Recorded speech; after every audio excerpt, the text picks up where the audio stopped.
Once upon a time, we used mobile phones for phone calls. Then came texts, then came data. Data meant access to the mobile internet and the dawn of apps that could allow you to do pretty much everything from renting cars, watching video, to shopping.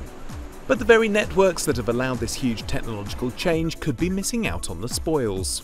Telcos have spent a lot of money on their networks, but they don't have the right business infrastructure to monetize those properly anymore. They basically haven't evolved with the consumer. If you think about what applications did for the consumer, you can now buy anything that you want whenever you want it from your phone in the amount that you want. You can kind of customize what you want. And operators are still selling things like utilities. You have to sign a contract and commit to a certain amount of money. So they need to come up with more on-demand, more personalized way of selling their services. Research suggests that a new type of mobile operator could disrupt the traditional model around the world.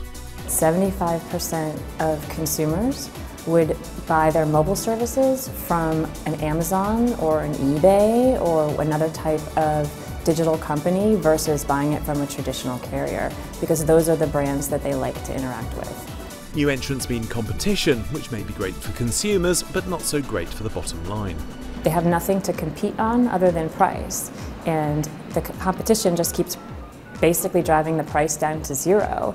So they're going to be in a situation where they can't make money from the services that they're selling. They have to find a way to differentiate, and the only way to differentiate in today's market is customer service. If you think about all retail companies, banks, everybody now markets and sells to their consumers primarily through a mobile application. You still have to go to a resale store or call a call center to sign up for mobile service. Mobile companies don't have mobile-first strategies, and if they could just come up with a mobile-first strategy that really engaged the customer, then they would have a huge advantage. But it's not all bad news if network operators can adapt their business model. Telcos are actually the best position to get in on that action because they're the one that has that direct connection to you. Spotify only sees when you use Spotify. The telco sees everything that you do on your phone, and not in a scary way, but in a way that they can use that to their advantage to help, give you things and offer you things that are relevant to maybe where you are, where you're going, what you happen to be doing in that moment. Amazon is known for one-click buying, being able to instantly deliver things, pick when you want something delivered. All those kinds of customization features, if they could bring that to a mobile service, it would be a customer experience unlike any other operator has, and it would be giving that consumer the feeling that they're in control of the situation. So what could mobile services look like in the future? I would imagine using mobile services just like I use my Amazon app or I use my Uber app. If I'm somewhere and I feel like I'm not getting a good enough service because I'm trying to watch a video, then I should be able to go into the app and boost my speed.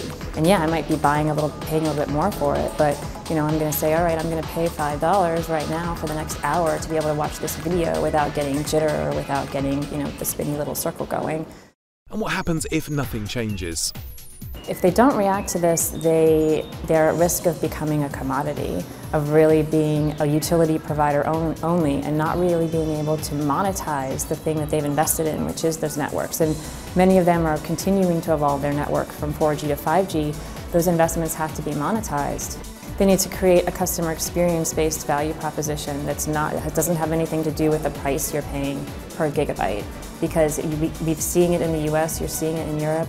Operators are coming in and offering either unlimited or free data for a year, and all that does is drive the prices down to zero.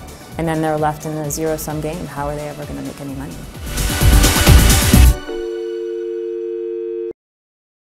Hello, I'm James Wright. Thanks for watching Marketing Media Money. To check out more online videos, just click on the boxes and don't forget to subscribe to the CNBC Live channel at the bottom of the screen.